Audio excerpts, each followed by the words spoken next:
Okay, yeah, so here we go. We're going to get going. So gas stoichiometry, we're going to kind of put together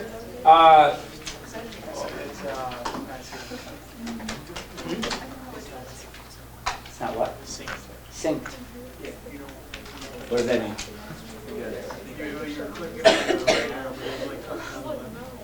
It's not calibrate.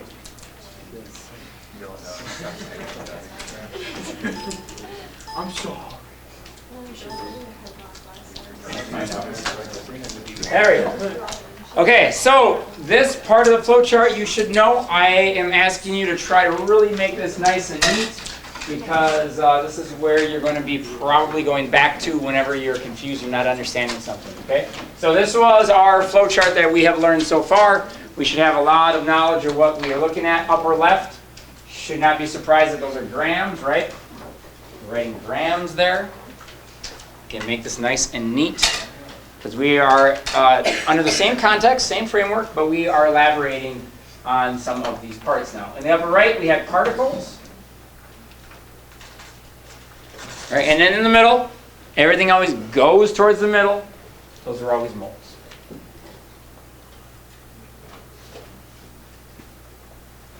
Okay, so that's where we've left off so far.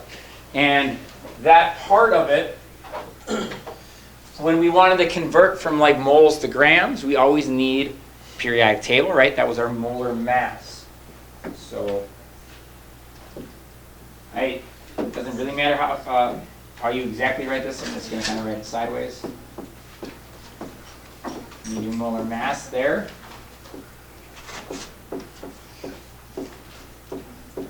Right, that never changes.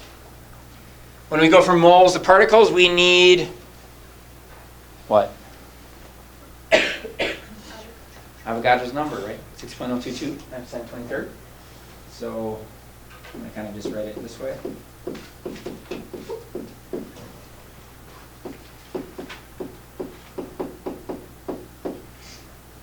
Okay. And then the last step that we had was mole ratio. So that's where we've left it off at, except we've added a little bit on Monday, and we're about to do that now. So obviously you have a chart that's a little bit bigger than mine, and we're going to add one more spoke today. We're going to talk about how we're going to utilize this spoke, and there's 3 different ways we can utilize it.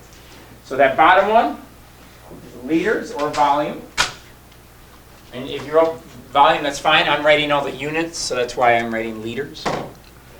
And the key to that is something that you have to kind of connect today, is that it has to be, it's like a special road. It's like a gated community. You got to have it a certain path. You cannot go down that path unless if you're at STP.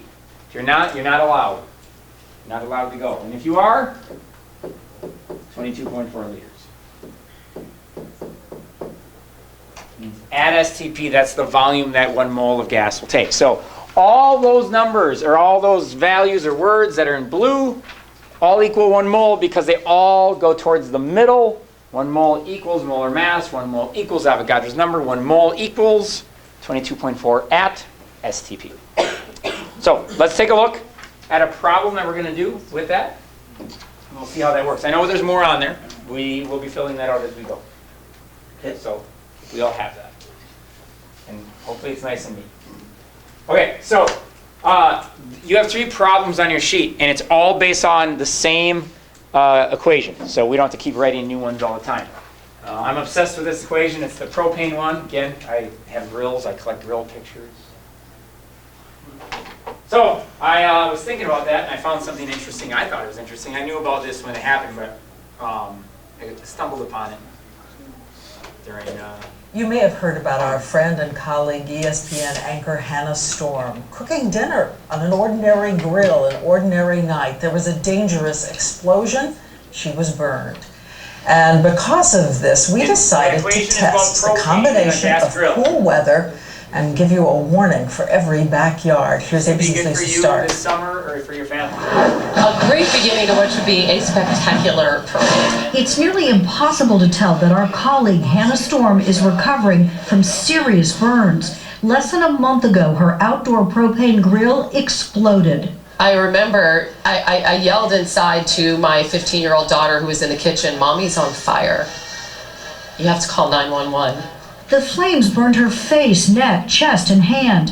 Hannah had lit the grill, but when she went to check on it 10 minutes later, the flame had blown out. She went to light it again, not realizing that even though the top had been open, an invisible cloud of propane had formed. I relit the flame and it was a wall of fire, a huge explosion. You can see from videos on YouTube just how dangerous propane grills can be if not used carefully.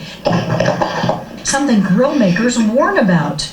We put it to the test. Watch what happens if you light the grill with the top closed. The gas builds up. And today, James Novak of the St. Paul, Minnesota Fire Department shows us what happens if the grill goes out. The propane keeps flowing. You go to relight the grill. Watch again as those doors blow open. Here's what's happening. If the flame goes out, the gas can begin to fill up the grill, especially if the tank is enclosed. And because propane is heavier than air, it is slow to dissipate, even more so in cold weather, pooling around the tank and grill. So when you go to relight, this could happen to you. If your grill goes out and you need to relight it, how long should you wait? Most manufacturers' instructions will say a minimum of 5 minutes. So again, if your flame blows out, open the grill, turn off the valve, wait at least 5 minutes, and trust your nose. Oh, I do smell that. Propane has an added odor, like rotten eggs, to warn you, although Hannah says she never smelled anything. She's just thankful now to be on the mend. Lisa Stark, ABC. So, you or your family grill out a lot, that might help you a little bit. Then I found this, and I thought this was just really hardcore. These people are throwing, How many sizes does Pentagon have? What causes a C? it's a volcano and they're throwing a propane tank in the volcano. Why wouldn't you do that? We're science. I don't know how many things I'd throw in a volcano, but if I lived by a volcano, I'd throw a lot of things into a volcano.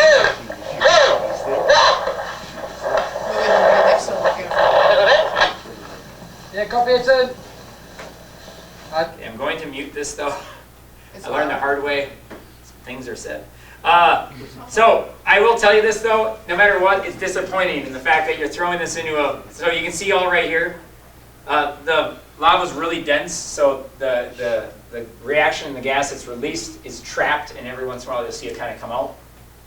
But I was hoping for like a tornado that would like summon an earthquake, that would summon like a hurricane when it's inside of a volcano. I mean, that didn't happen. So no matter what, it was going to be disappointing to me. But you can see once in a while it is exploding, but I just thought it'd be cooler, like a volcano would grow out of the volcano or something like that. So, oh, there's one. Got it. That's all I got for that. Okay, so let's talk about how we're going to do this. And by the end of this hour, I'm hoping that you feel really confident in the types of problems you're going to have to do. This is the main stuff. This is the stuff that's going to help you on your labs. This is going to be the kinds of problems that you're going to be doing on your test. So I have how many liters of CO2 are produced when 54.2 grams of C3H8, which is propane, reacts with 8 excess O2 at STP. Please circle, underline, highlight STP. You got to make sure that you're understanding that you're at STP. This is a huge deal. This is the basis of what we're going at here. So because I'm at STP, I'm allowed to travel through my flow chart completely. Okay, so I'm going to write on mine because I can. I have 54.2 grams of that, and I'm looking for liters of this. So visually, at this point, if you don't have this down, we got to come in and get that extra help. I'm starting at grams. I wouldn't write on yours because it's going to use it for every one of them. And I want to go to liters of the other thing. Well, 1, 2, 3. You just got to ask yourself, am I allowed to go on that path where it says volume? I'm at STP, so yes. So it's the same number of steps that we've been doing. It's just 3 steps. So this is just a T-chart. We started doing this on Monday, but we didn't go to another compound. So I'm going from one thing simply to another. 3 steps. 1, 2, 3. So I just set it up.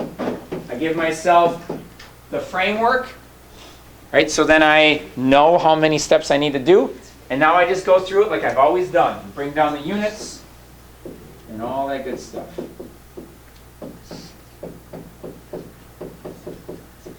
Reminder, we always say 1 mole of anything unless if it's in the mole ratio, which is the middle step. And going to the other thing is CO2. So I look these up, 44, there's a 1, and there's a 3. So I just match that up correctly. I have one of those. If I asked you right now, hey, how many grams are in, or that how many grams of CO2 are produced, then I would go towards the grams. I put molar mass on the top. If I wanted particles, I put Avogadro's number on the top. Whatever I want, I can go to. Because I'm at STP, I'm able to go down to the liters, and I'm simply going to put 22.4.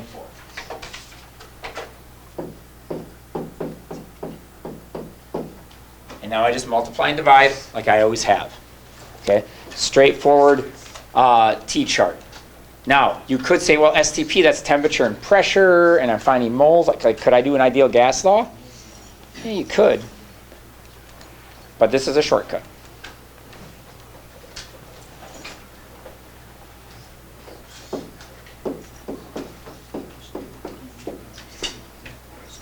So I approximately get 82.8 liters. That's how much would be made. Okay? So pretty straightforward.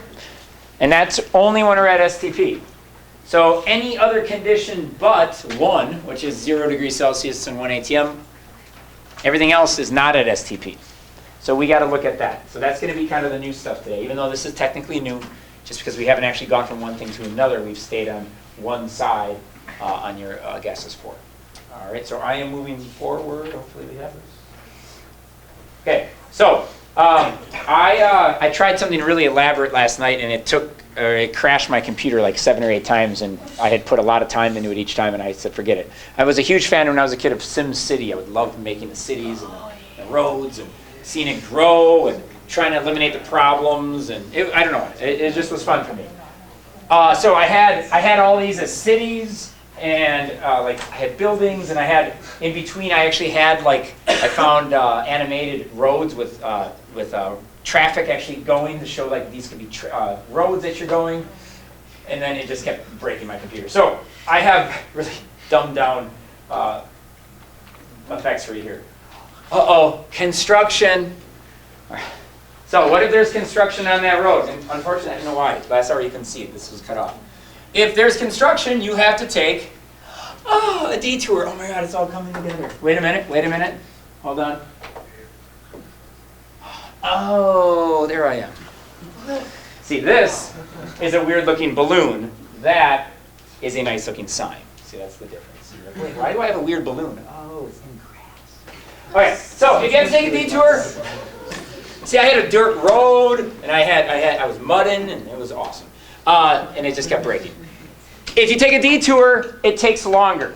Okay, but you can't go this way if I'm not at STP. So what I have to do is I have to take this route, and I have to go around that construction. So what I have to do is I have to jump from volume, and I have to get to moles. Well, how do I do that? I have to find moles. Well, I have learned that moles equals N. So based on what we learned on Monday, PV equals nRT, how do I rearrange that if I want to make it equal N? N equals PV over RT. So that's going to be my detour. Okay? So if you're not at STP, you have to take a detour. And you're going to be told, because they're going to tell you things. So hopefully you wrote that on your big chart. So we'll come back to the chart. So right now I have N equals PV over RT. And I can't do this route. This route's gone. All right, so I have the same equation again. It says what mass of CO2, so I want grams of this. So I want grams. Is produced if propane reacts at this pressure. Please label these for me, humor me. At that temperature, at that volume. Good rule of thumb, you're sitting here and just for some reason you're stuck, you don't understand what you're doing. If you realize what variables you have, if you have 3 of the 4, it tells you what you need to solve for. You only have 4. PV equals nRT are 5 letters. R doesn't count. You're never going to solve for R in a normal problem. So, hey, I have P, T, and V. Oh, I must solve for N. So this is how this one works. I start with, of these 3, P, T, or V, there's no pressure on here, right? There's no temperature on here. It's not like, hey, I'm going from grams to Kelvin. I'm converting how much mass I have to what the temperature is. Like that doesn't connect. And then I have volume. Oh yeah, that's volume. So I'm starting here, and I want to find that.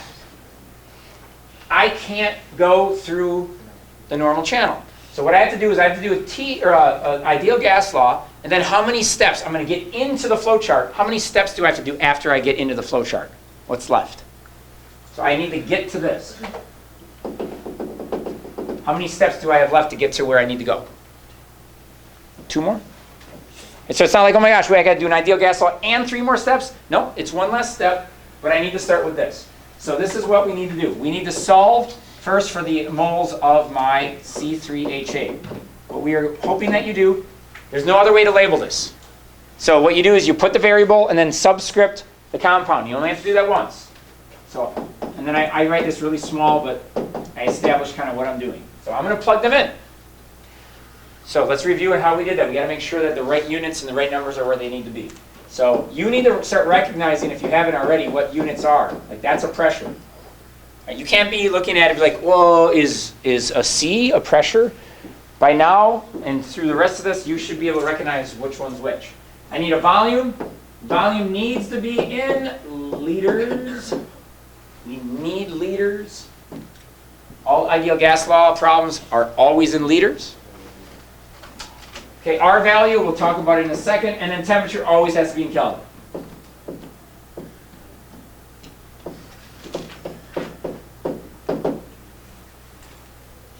So, a lot of you, the R is going to be the issue. So if it ever is, do what I just did. Skip it for a second. Come back. The R needs to link with my pressure. Right? So I think I would memorize them. We're going to give you 0.0821. If you can't remember what the other 2 are, if you take 0.0821 and multiply by 101.3, you get the kPa. If you take 0.0821 and multiply by 760, you get the torr, the millimeters mercury one. So I'm in kPa. Anybody remember what that one is? 8.13? Close, 8.314. All right, so we calculate that. I'm going to urge you to take that times that, hit divide, and then hit divide again. So let's do that. Again, this is all, we're not doing many problems. So gain the confidence, know at the ending of today, you're like, you know what, I'm doing okay. I got this. I'm going to be fine. So 98.2 times 0.950 divided by 8.314 divided by 294. I see it too many times over the years, students going way too fast on something that they shouldn't make a mistake on by not doing parentheses correctly.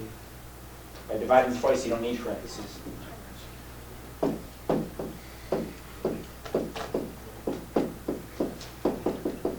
Okay, so that's what I got.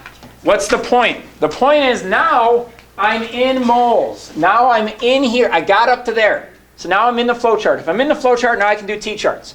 If you wrote small enough, you could keep going. You could do this. I'm not going to do this. You could go. Like, hey, I got my answer. I'm going to keep going. I've run out of room. So what I'm going to have to do is just write it down here.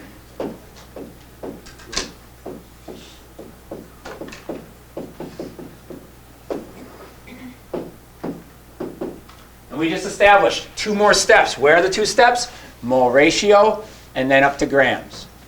I have those 2 steps. I need to do the mole ratio, and then I need to go up to grams. So, start doing units. What a lot of people have a hard time with is that you don't realize that now you are already at mole ratio. You're already there. It's not the same normal starting point. You take a mole and bring mole down, you are at a mole ratio. So I look at where I am. I have a 3/1. Right? And now I'm going to finish. This time I want grams. If I want particles, I would use Avogadro's number. The question asks for grams.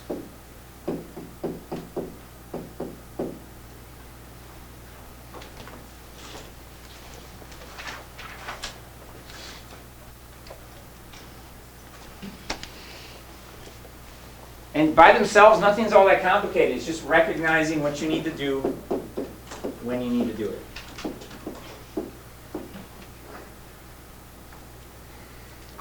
So I get 5.04 grams.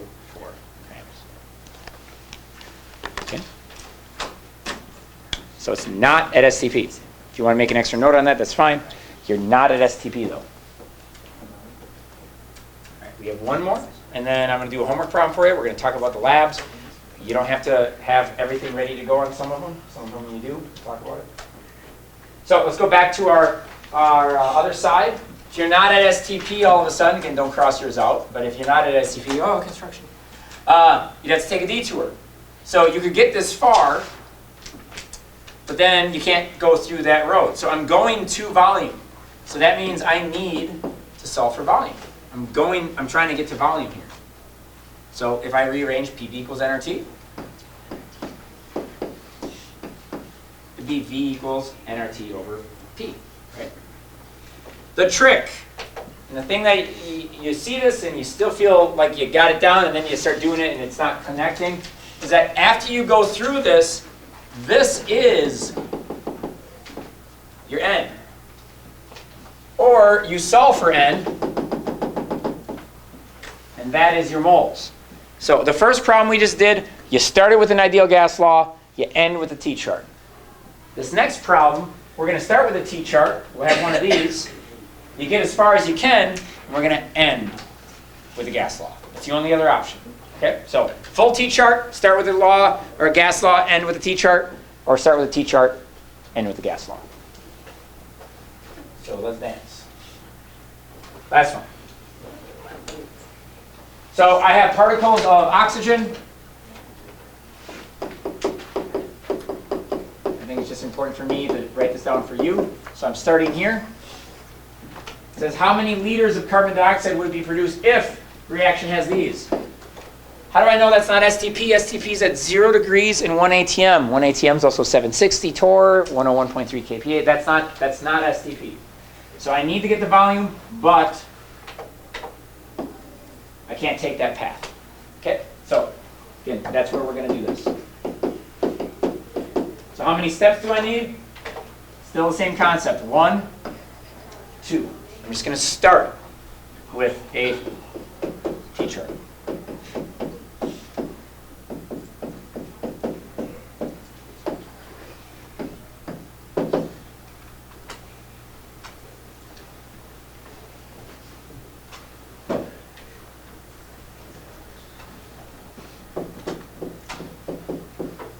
So I start going through it. I'm ending on mole ratio. So that means as moles to the other thing, what am I trying to find? Liters of CO2. So moles of CO2. Again, mole over mole. I have 3 versus 5. So as always, if I have a mole in a T-chart, I have either molar mass, I have 22.4, or I have Avogadro's number.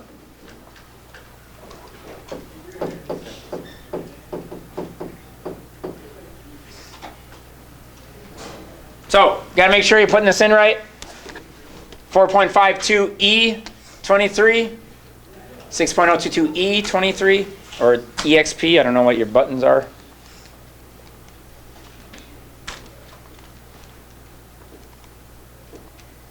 Mr. Neubauer and Mr. Blackford, I am officially boring them to death, I can tell.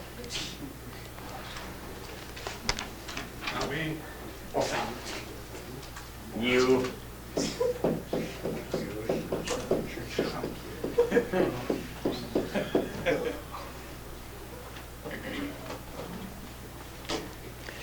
Compared to the other 2 classes today, I feel like those classes were like a full-on rave compared to what's happening. I used up all the glow sticks already, though. That's probably why.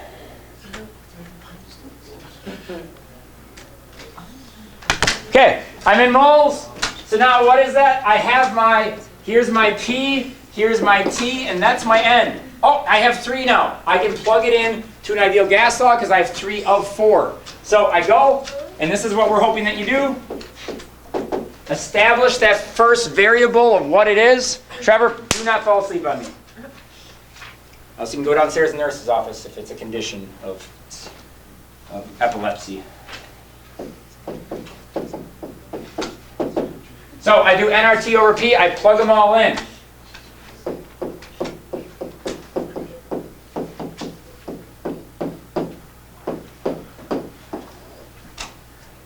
Temperature's got to be in Kelvin. Here's my pressure. And again, I skip the R. It's not a bad technique if you're like, I'm not quite sure what I'm doing yet. What's my R this time? 62.4. Use them. It helps. I'd rather do that than convert my pressure every single time. I don't want to have to take my pressures and convert them always back to ATM. Why not remember the R values? So, that gets me to the answer. Even if the question didn't ask for liters, I know it's liters because that has to be the volume when I solve for these. You have confidence in that because the R values you'll be provided with have L in the units. 0.45034. 4 times 303 divided by 720. About 11.83 liters. Technically, I probably should have written CO2. So, those are the three examples. You probably want to keep that out. Let's get out gases 5 though when you're done. I want to do a problem with you. There aren't that many problems on there. To be honest, for that sheet to be due in 7 days from now, that I'm expecting a lot of these to be handed in early. There's not that many. I know it looks like a lot, but for a full week, and after we finish one of them, there's not going to be that many left. The whole front is at STP. It says it in every problem. You can look through them. So, yeah, it says STP. It says STP. Oh my gosh. He's right. On the back, flip it to the back. That's the one we're going to do. Right at the top, it says the following problems deal with reactions that do not occur at STP. So not at 0 degrees Celsius, 1 ATM. I'd like to do one with you right now. Not number 1, but I'd like to do a problem with you right now. I want to do number 7. And I'm going to give you a little time, about 5 minutes, 4 minutes, something like that. I'm going to get you started, but I'm not going to do a lot of it until you've gotten a head start. First, always remember, if you're given an equation, and FYI, there's a few that don't have the equations. So if you're struggling with that, we'll get you the equations. We'll help you out with that, but a few of them don't have them written. But whenever you have an equation, if you don't see a coefficient, check to see if it's balanced. This is not balanced. So I'm going to write down the things that I'm told. It says calculate the volume of this, and it has these items. You don't have to write this if you don't want, but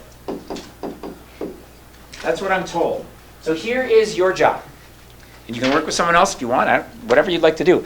Is this like the second example on your note sheet, or is this like the third example? I know it's not like the first, because this is not an STP. So are you starting with a T-chart and ending with a gas law? Or are you starting with a gas law and ending with a T-chart? I'll give you a hint. If you can figure out where each one lies on the flow chart, it'll spell it out for you. Remember, you cannot go down the path of the volume. It's closed. You got to take a detour. So you're taking a detour in the beginning or the end. So what I would do is try to figure out what I have. Okay? So I'm not going to say anything else for a moment or two. Start working on this. We are going to finish this problem though. In a couple minutes I'll start it. Hopefully I'll be behind you and then you can see if you got this right. Already, if you even get close to this, you're heading down a really good path. Okay? So get started on it. Again, does it have a gas law, then a T-chart, or a T-chart, then a gas law? Get it balanced. It's only one coefficient, by the way. If you're adding a lot of coefficients, it's wrong. There's just one.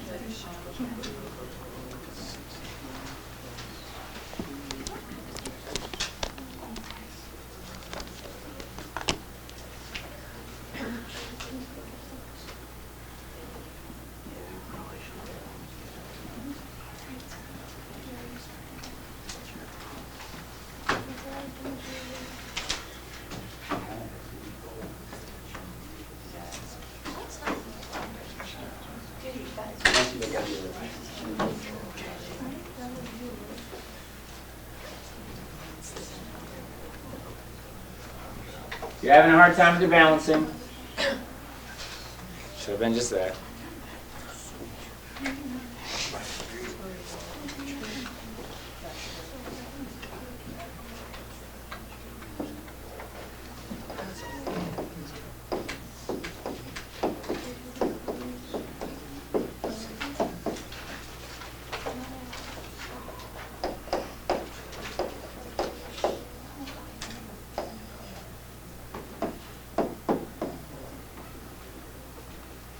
It told me I have 150 grams, and the only other thing that it told me that's on here is a volume, and it says question mark.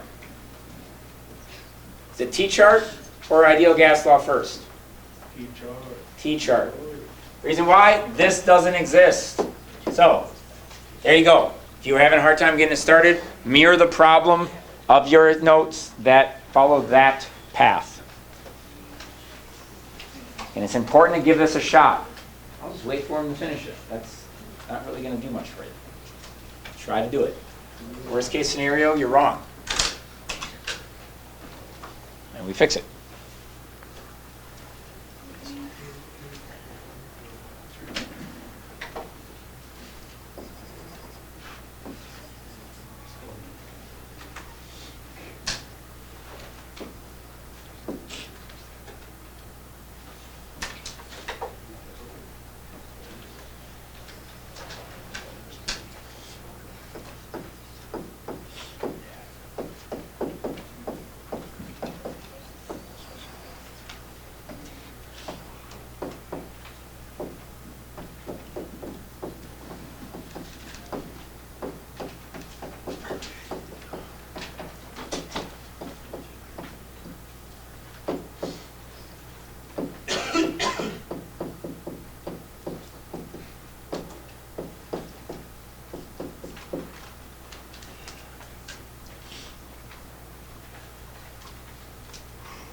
Except for the mole ratio, all moles are 1, right? Except for mole ratio, it's always 1 mole, no matter what.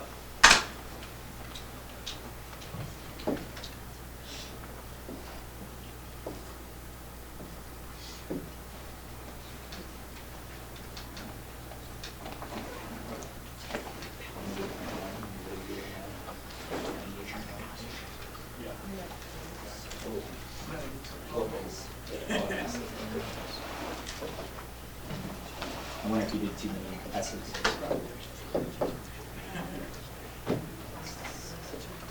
Happens to the best of us. I mean, never me.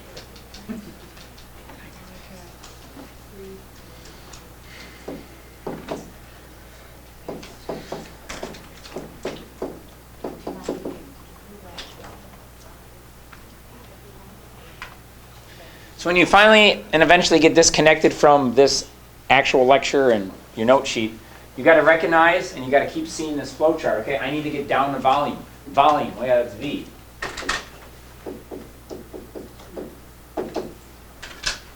It's not about memorizing it. I have N, I have P, and I have T. So it would make sense that I have to solve for V. And you always have 4 variables.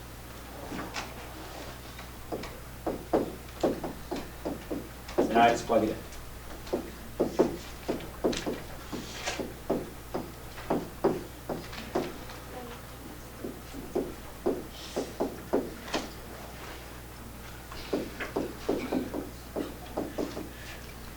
Match your R with your P.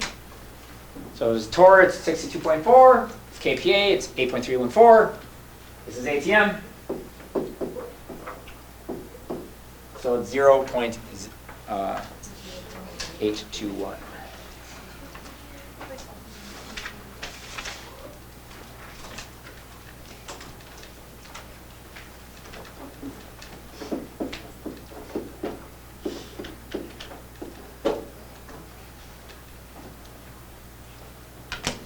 Depending on how much assistance you got on that, that's our goal. That's where we're trying to get. This is what we're going to be doing on Monday. You in a group, you're going to actually have to predict how much gas could be made, and then we're actually going to do it. And I'm going to talk about that in just a second. So once you finish that, if you could, get out your lighter lab. I want to talk about your responsibilities. It's not a lot. It really isn't. This is for Friday. You need to make a note on there. This needs to go in your lab book, but the write-up is short. The actual data table is probably more write-up than the rest of it before class. So, if you take a look, next to the titles, it tells you if it should be in a lab book. If it doesn't say anything about a lab book, it doesn't go in your lab book. So you need a procedure, you need to summarize it. That right there, those 7, shouldn't even probably take up a third of a page. You do not write it word for word. Just read it first. At the ending of it, it's like, you know what? It was just take a grad cylinder, fill it up, flip it upside down. Yeah, then write that. When you go off in any kind of a lab class, if you ever have to take one in college or continue on, you just need the nuts and bolts of each step. All my college labs, it was insane. We had pages and pages of procedures. By the time I was done, my procedure was 1 page. You just need to know what you're supposed to be doing, and then the rest of it takes care of itself. Please, though, make a note. The tables on the bottom, do not write those. That is a reference. Do not put those in the data or in your lab book. It would be a colossal waste of time. What those all are is at a certain temperature, water evaporates.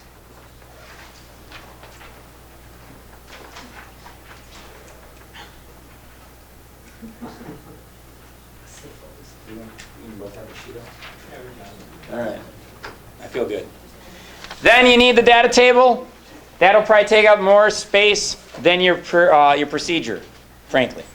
So what are we doing? This is pretty straightforward. What you're going to do is in the sink, we're actually putting a big, huge stopper in the sink. We were going to put them in buckets or these troughs, but if anybody accidentally spills them, first it's going to be a disaster. Just because it's going to be a lot of water. But the water's got to be at room temperature. I filled up a sink yesterday. It's still not at room temperature. It takes a while. Specific heat capacity, we don't need to get into it, but it takes a long time for water to gain and lose energy. So what we're going to do is you take a graduated cylinder, you fill it completely up with water. You can put your hand on it. We have some other things we can do. And you got to flip it upside down and get it under the surface of the water. Okay? Then you take your hand out. So yes, your hand will get wet. So unless if you're a witch or a warlock, you're okay.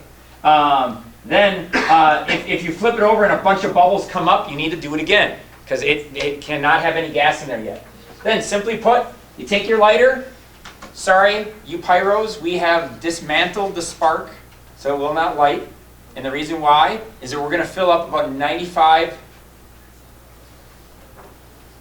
milliliters of butane gas. If you spark that whole thing's going to explode.